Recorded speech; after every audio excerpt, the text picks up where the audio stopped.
Action. 3, 2, 1. Merica F1. F1. How you doing? I'm Michael Lawler. Why do you always try to introduce me? Because I'm the technical guy and you're the color commentary. But that's how this But works. I can introduce myself. Okay, let's do it again. So we're gonna do it again. 1, 2, 3. America F1. I'm Michael Lawler, I'm Sherman Tillman. and we're here to discuss Suzuka review. The Suzuka race Yes. is located in Japan. Where's it at in Japan? It's in Suzuka. It's in Suzuka. Okay, that's an actual place. It's an actual place in an actual town. Actually, I went to the race. I watched it on the road. I watched it on the TV, drinking beer. So. What kind of beer did you have? That's Corona. Corona? You like Corona better than Budweiser? Or No, Coors? ew. No, come on. Kiran? A Sapporo? I drink a Sapporo. That's good. I had Kirin beer out there. Kirin? Sapporo. Kirin and Sapporo. Those are the big beers. They're Anyways, really big. They're really big. But over there, they're really, really small. Anyways. Like, everything is really small. Like the Coke was like this big. Like 2 ounces. I was like, wait. I ordered a Coke. Not. You get a shot of Coke. I was like, it's basically a shot of Coke. Can I have I was 10 like, more? can I have 10 more of these things? I want 10 more. But Okay, we're gonna discuss the rain. It was very wet. What did Lando Norris say on the radio when they asked him what the conditions were? it's wet. It was very wet. It rained. A lot. A lot. And, you know, the great thing about Japan, and the great thing that we're going to do here on our podcast, Merica F1.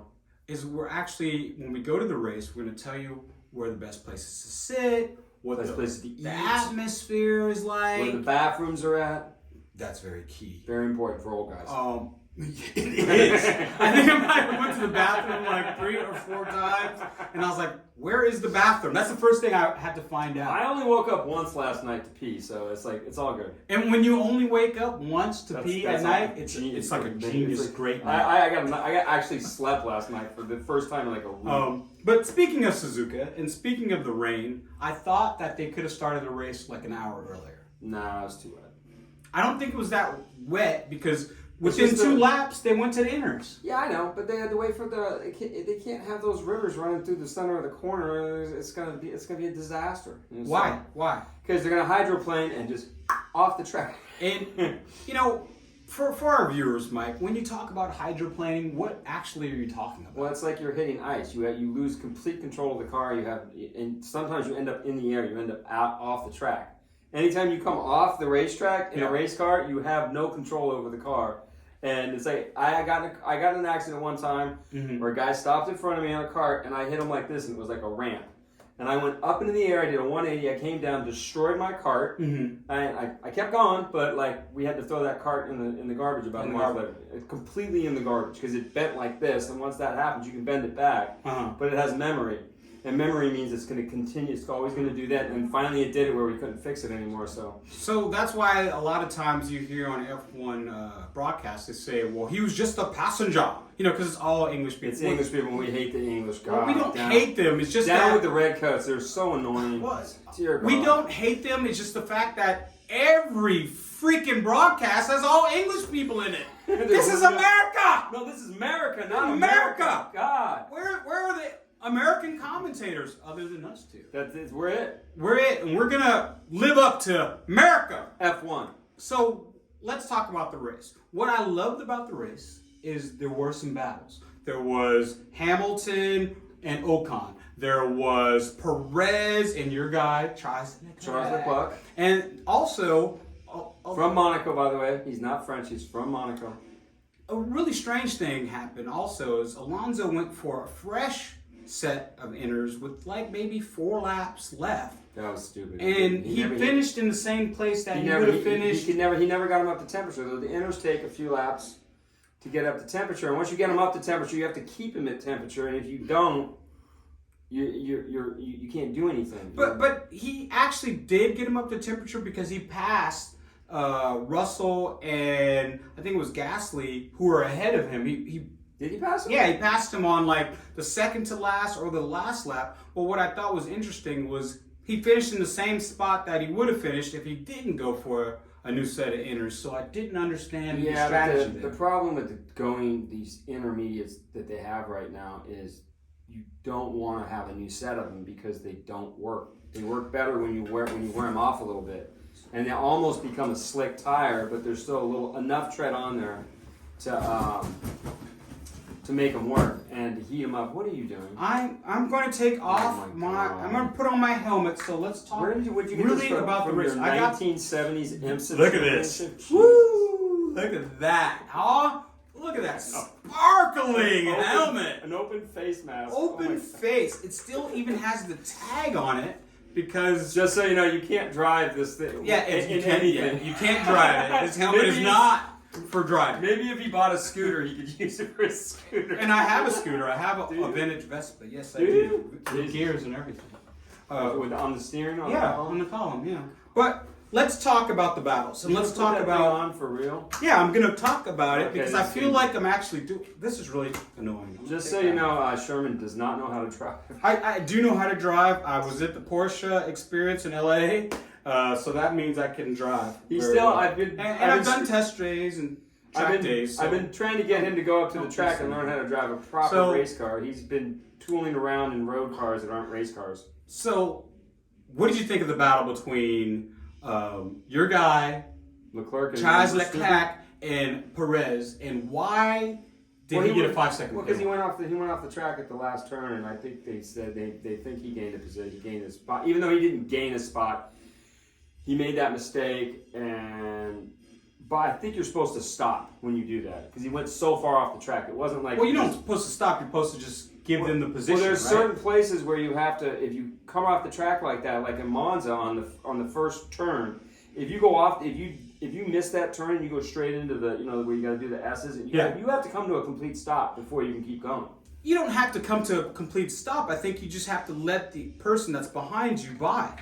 Well, he went so far off the track, and I guess that's a rule. I'm not sure because you know how the rules are in Formula One. They change it by every race.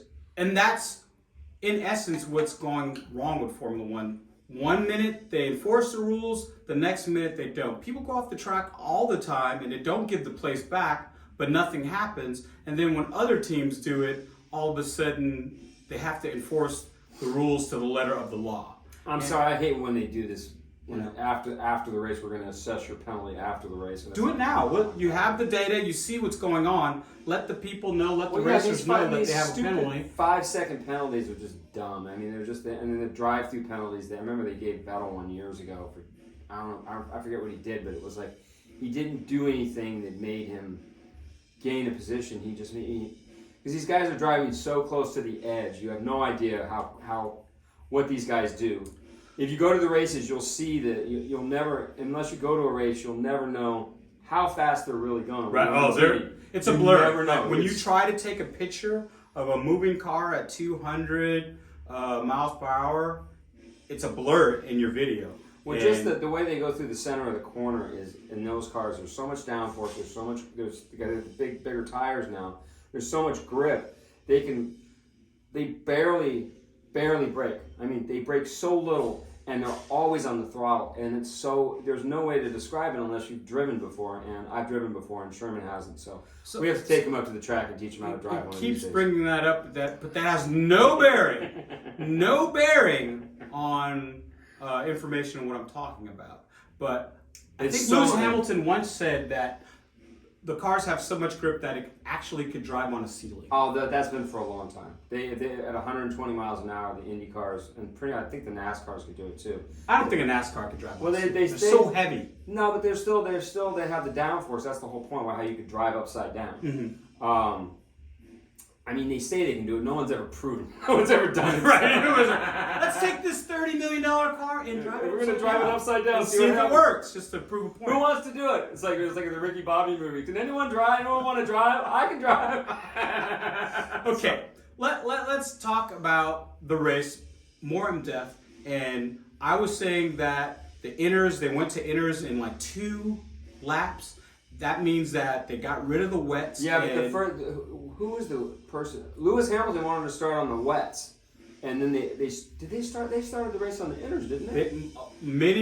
Everybody Everybody started started on the wets, and within 2 laps, they all had switched to inners. I think Vettel was the first one to come in. Oh, wait a minute. No, he wanted to start on the inners. And Right. they saw everybody had wets on. Right, So they and stayed on the wets. he was ticked. He's like, why are we on these tires? And you hear him, every once in a while, you hear Lewis on the radio, and he's a little like, why are we doing this? What's going on? And because I think he's the smartest driver in Formula One. You never hear him really get angry on the radio, because you hear everybody else, they lose their crap half the time. So, and when you do it, because when you're in a race car, you can't get angry. I got angry in a race once, and everyone could see I was angry because I completely forgot how to drive. I'm hitting my head on the thing. I'm throwing my hands up in the air. I came in like 6th or 7th in the race, and then I got out of the car, and everybody who I looked up to came up to me and went, "You can't get mad in the race car."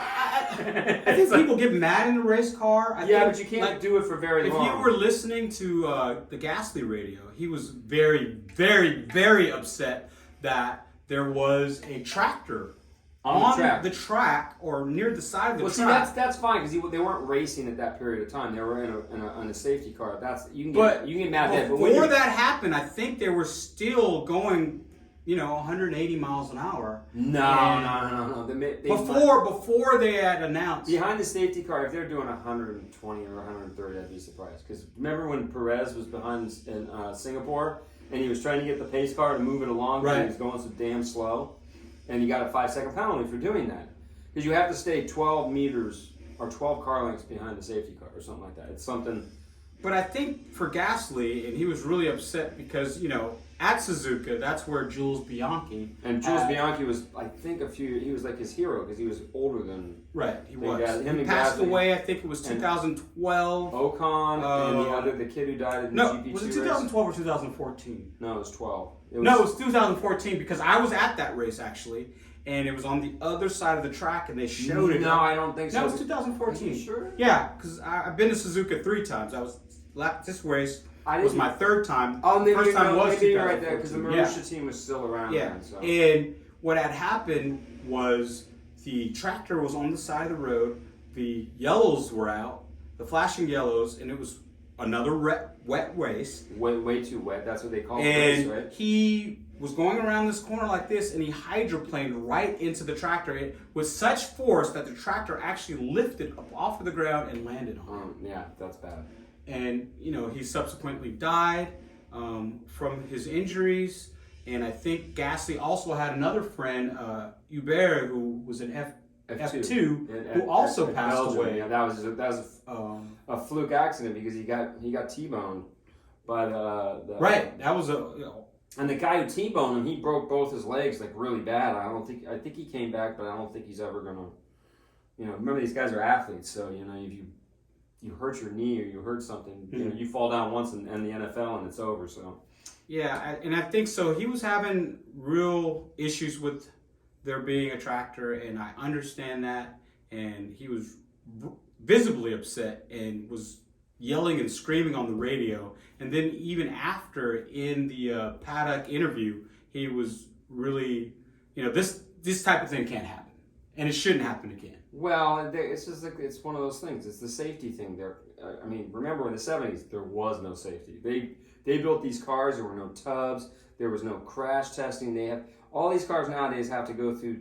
That's why that accident, what's his name, Hubert? Yes. Was so weird, because that's how they test the cars, is from the side and from the front. Mm-hmm. And they have to pass. And if you've noticed the last few years, some of these teams didn't pass the crash test. That's right. Yeah, I remember that, and it didn't, and they had to go back. Right. They had to go back to the drawing board. What they're trying to do is they're trying to make that tub as light as possible. Right. And to fix it, they had to add weight to it, which it killed their car. So I'm going to take off my helmet. Thank God.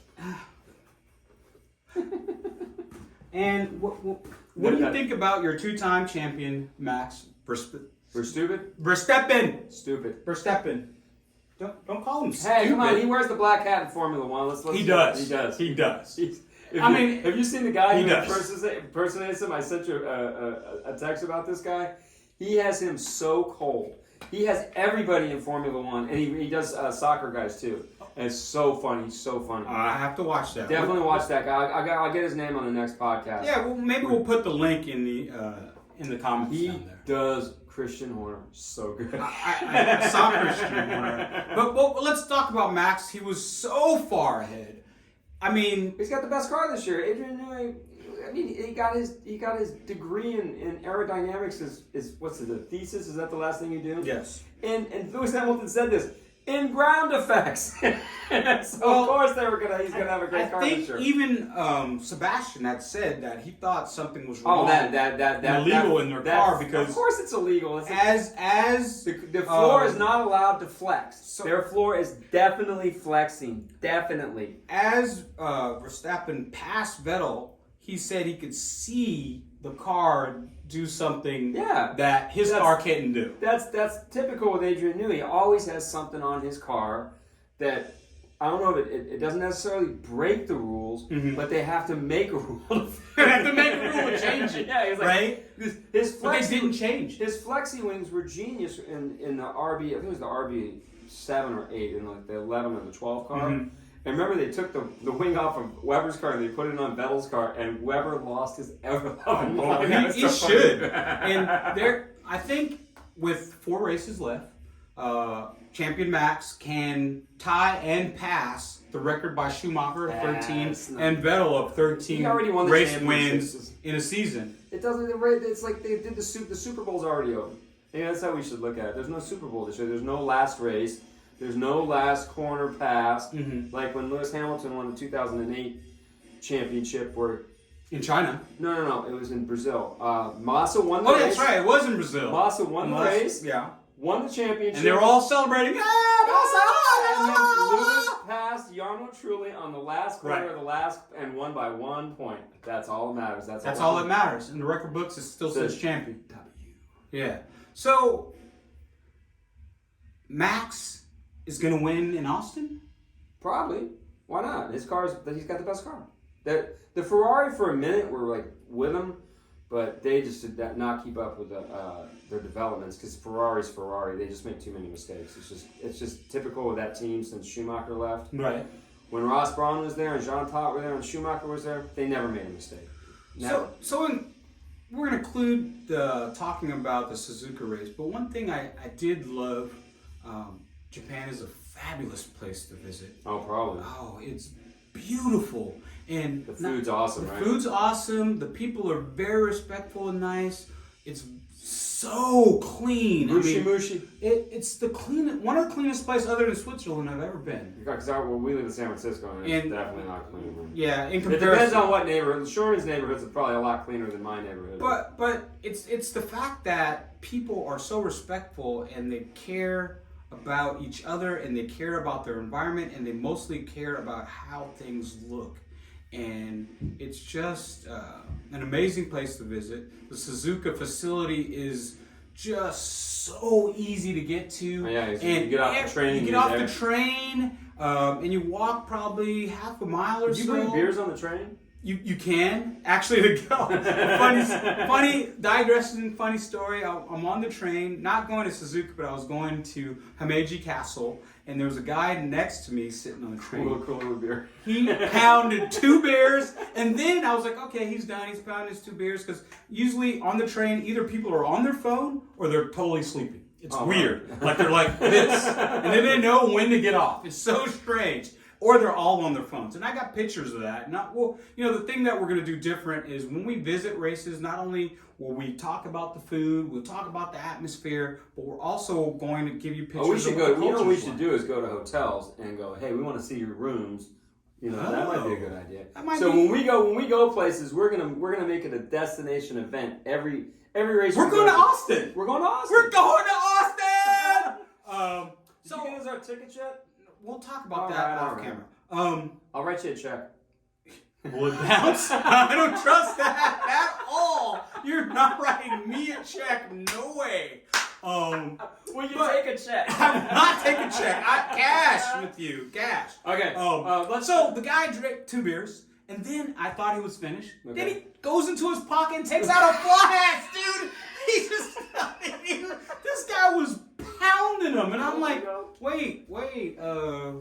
Yeah, can you be doing this? That happened to me at the bar a couple weeks ago. These guys, it was 5 of them, and they were drinking old fashions, like one every like 10 minutes for like $500 or $600 worth. It was like, that's one thing. Whoa! And they were all fine. They walked right to their hotel room just fine. It was like, damn. I was impressed. That's impressive. That's one thing I noticed, that the Japanese people do drink. Everybody, everywhere you go, they drink a tad bit. But okay, I think we should move on to conspiracy theories. Oh, let's put on our conspiracy theory glasses. Okay. And we're talking about... I think we should talk about the conspiracy theory of the floor of the Red Bull. I think we should talk about the cost caps that Red Bull went over by 5%, and nothing seems to be being done about it. What are you gonna Which one would you talk about first? I would say everybody went over the cost cap. I would say about everybody went over the cost cap. But that's not what they said. They said it was Red Bull, and they said... Well, they're the ones who got caught, and the other teams haven't gotten caught. Well, it's accounting. It's numbers. It's easy to... It's only quantify. illegal if you get caught. I understand that, but I think it's kind of silly that they have a cost cap in a sport that generates billions of dollars a year. These teams spend, especially like a corporation like Ferrari, which is owned by Fiat, they don't have a budget. They've never had a budget. That's the whole point. And they get money from just being in the sport. Well, yeah, but they also have they used to have Philip Morris used to sponsor that car. That was a nice Ferrari. Yeah, but they sponsored the that car was all the way beautiful. You know, they sponsored that car all the way to last year. And they gave Ferrari $150 million a year to sponsor the car. And then any money they could get to recoup, like Shell and the other ones, that went to Marlboro. That marble Ferrari shirt,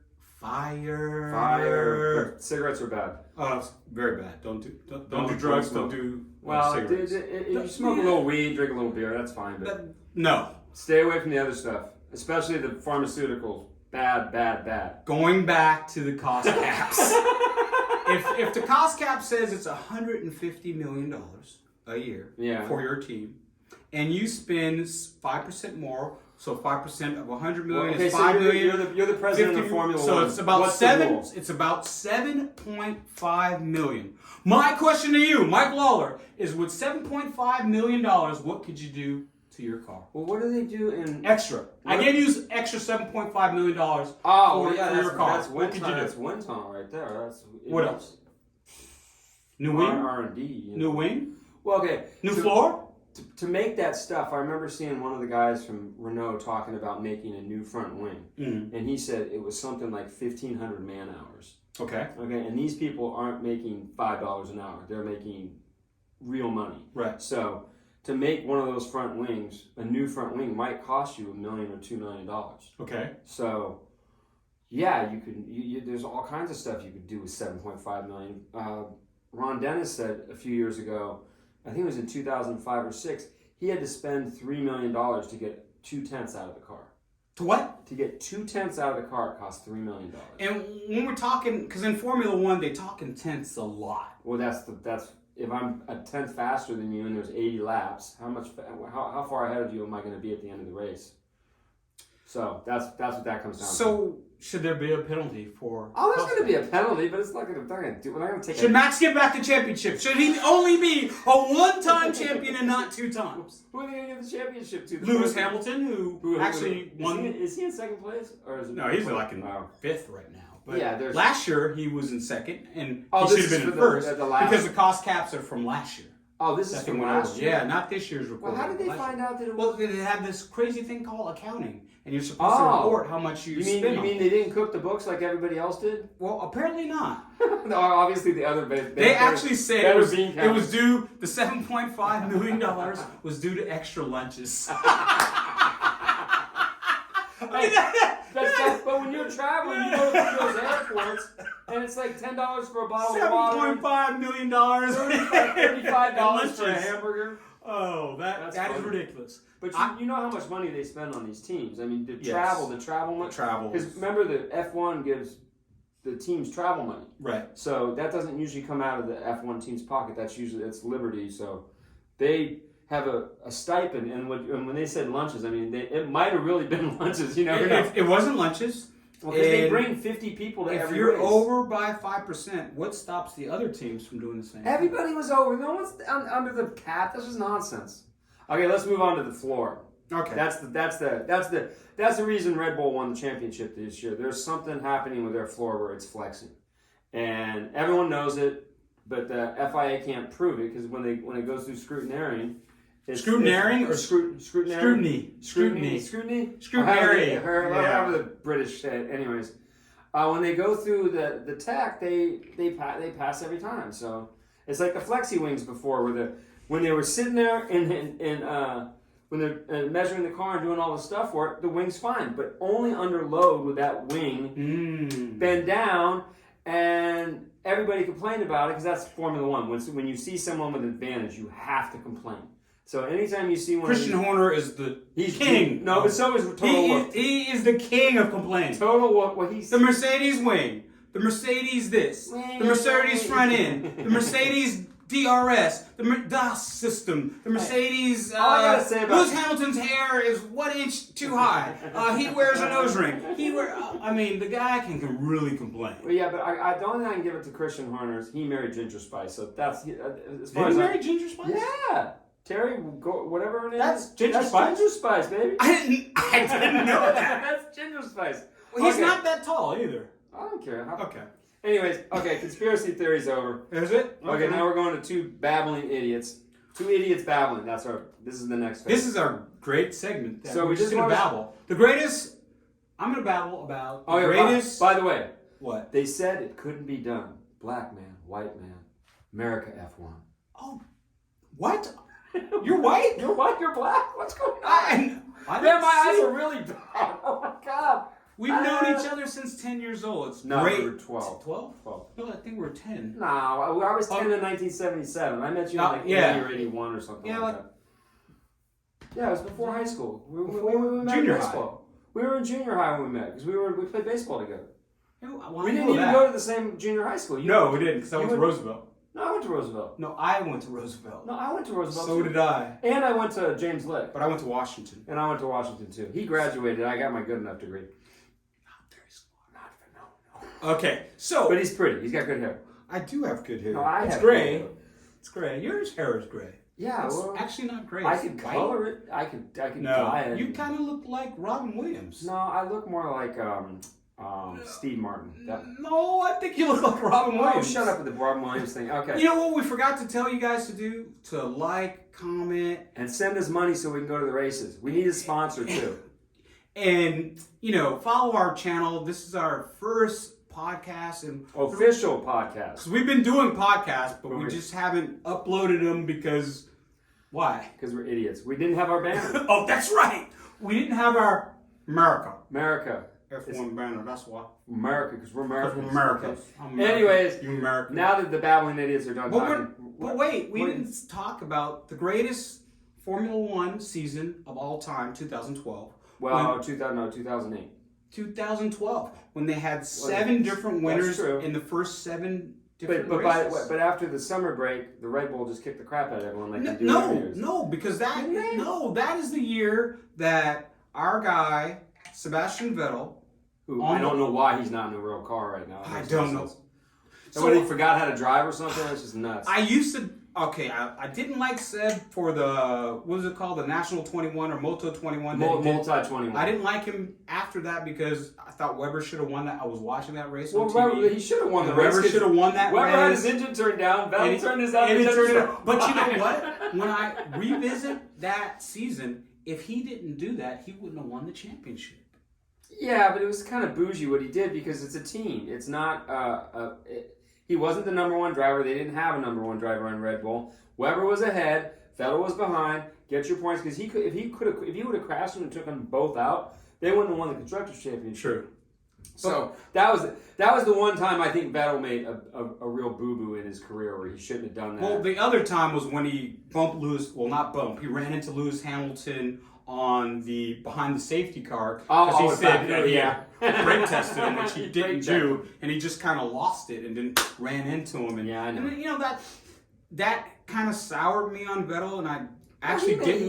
He made a mistake. That's all. But I didn't like him after that, and then his Ferrari years, he really grew on me. I mean, I really... Well, he took a car that was just a dog for the first couple of years. He really grew on me, and then he started to do like social justice programs and stuff like that. He's very. And so I really respect him as not only as a driver now, but as a person. Well, he's a really nice guy. That's the thing. It's like very strange to see a Formula One driver being super chill, because a lot of them are a little crazy.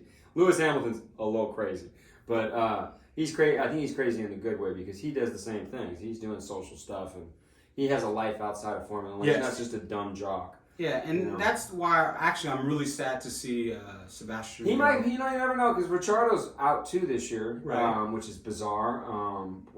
He's the first person to win a race for McLaren in like 10 years, and they just exited him from the building. Yeah, I don't. But get that. he was behind Lando Norris by a lot. Lando can drive.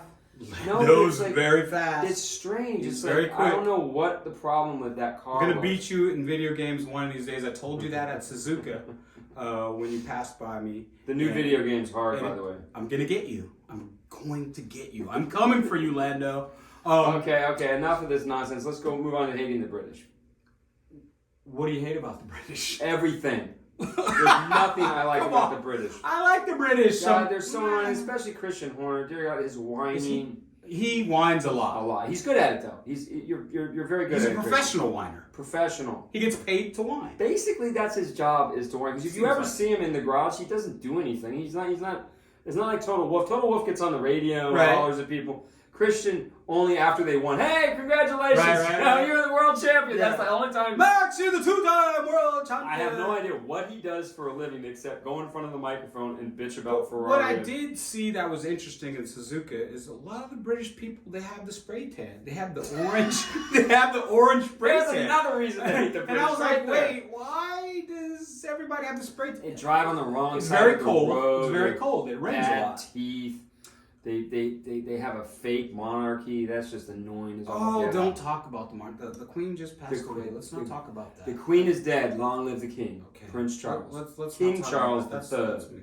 But I did meet really 3 very nice British people. And I do want to say heartfelt. The second they got away from you, they were like, God, that was a horrible yank. And you know when they're doing. Oh, they might have those yanks. But I want to say a heartfelt thank you to Amelia. She's with Aston Martin Racing. Very nice young lady. Didn't you talk to Jensen Button?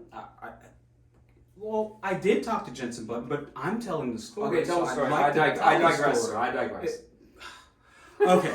And then I also talked to, I think his name was John or George or Joe. One of those names. Okay. Well, from England? Was it a David maybe? Because they have 3 names. From McLaren. Oh no, from Mercedes. He was very nice. Or was it Nigel? It could have been Nigel. It wasn't Nigel. Yeah, I talked to him for quite a bit, and then I did get to talk to the 2009 world champion Jensen Button, and I actually talked to him for about 5 minutes. Very, very nice man. He lives in LA. The only problem with Jensen Button is he's British. That's good. But one of the smoothest drivers ever in Formula. Go online, look up the 2004 Imola Grand Prix qualifying, and you will see a master at work. Jensen Button. Shout out to Jensen Button. Formula One champion, 2009.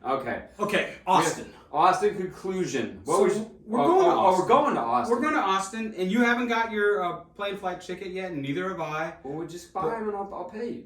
I got cash. Okay, so we're going to take care of that. We have our room set. You got a place for us to stay? I have a place for us to stay. We have our tickets. I'm working on. I got the days off at my new job, by the way. Okay, and I'm working on trying to see if we should get a press pass because we're America. We're America F1. Hey, we get a press pass. We can go talk to people. So we should be able to talk to people and interview. We should get microphones too. Well, you're a musician. You have microphones. No. We need specific. We need the wireless ones. I don't have a wireless. Actually, what happened to the song that you're supposed to play? Monday. I'll have it Monday. But I thought you were going to play it for the audience right now. I haven't written it yet. What happened to all my guitars? The guitars. Where did the guitars go? I can bring them out next time.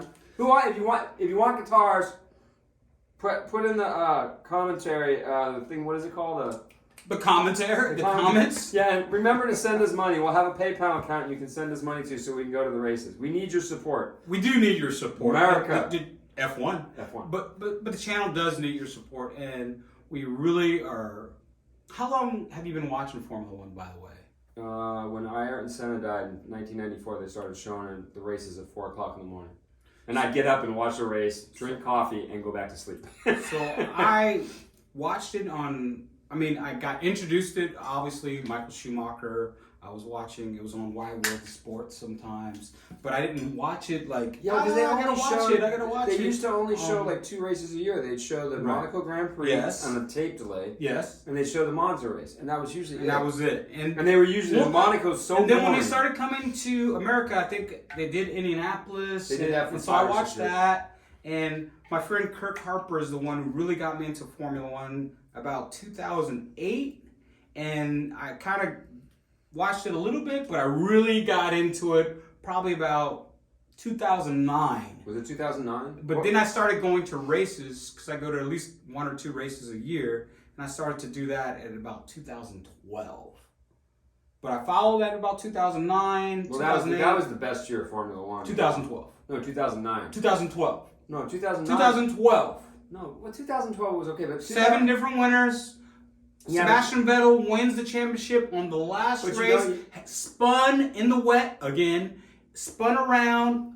Finished 6th in the race. Made his way through the field to win the championship. But in 2009, pretty dramatic. In 2009, Pretty dramatic. In 2009, they completely changed the cars. They gave them their slick tires back. They took the traction control off. They made them harder to drive. That's my biggest point about Formula One is they need to take the wings off the cars. No wings. No wings. How you driving no wings? That's how Formula One started. There's no wings. It takes all the downforce away. They need to put gearboxes back in there with an H box so the mistakes can happen. An H box? An H box. Seriously. 4 gears? 4 gears. That's it. What about 8 gears? You get truck 4, has 7 gears. 4 gears. And maybe you get 5. But then they give them super. My truck, America, got 7 gears. I can get them there. And they need super soft tires that wear off. And then I would like to see more. And you would pit see stops. the guys doing this through the. But I would like to see more pit stops because that'd be awesome. There's a big difference between pit stops from Red Bull, which are like 2.5 and 2.6 seconds. The Williams team is still the best. Has the best pit stops. And then like Mercedes, who typically are high 2s, low 3s, and sometimes almost 4. Well, when you got the fastest car, you can make a 2.5 second pit stop and get away with it. But you should. All cars should be in that 2.4 to 2.9 window. The goal is to be under 2 seconds. And but that never happens. Yeah, Williams did it a couple times last year. They did a 1.9 pit stop. No way. Oh, yeah, look it up. I'm going to look it up. I don't believe him. Okay. I think probably 2.2. 1.9, no, impossible. Somebody did a 1.9. I don't think so. They did it. I'm not going to make it up. I think you are. Okay, well, at the next time when we do conspiracy theories, we'll talk about the 1.9 pit stop. That did not happen. That happened. In conclusion, what do you think? What do you think? We're going to Austin. We're going to Austin. We're jazzed. Should we get cowboy hats? I'm not wearing a cowboy. Do you want to go to the place that does the cowboy boots? Oh, we'll do the cowboy boot show. Let's do a cowboy boot show. That's a good idea. I'm not buying any, but I'll try some on. Get some gators. I want a gator. We are going to try on some cowboy boots, and we're going to film it, and we're going to put it in our next That's podcast. where you two went. They went to the same place in Austin to get I know where to go. There's a place it's huge, right? It costs $25,000 for a pair of boots. Damn, those must be some nice. And these boots. are all handmade. He has a 2-year waiting list. All the movie stars and rock stars go to him, and like a lot of people have it as their bucket list thing to do. And this one gentleman had 4 pairs of $25,000 boots, and in his will he said he did not want to give it to his children, that he'd rather keep them at the shop because he didn't want them destroyed or sold. Jesus Christ. Okay, and on that note, we'll see you in Austin. We'll see you in Austin, America! F1. All right, let's turn that.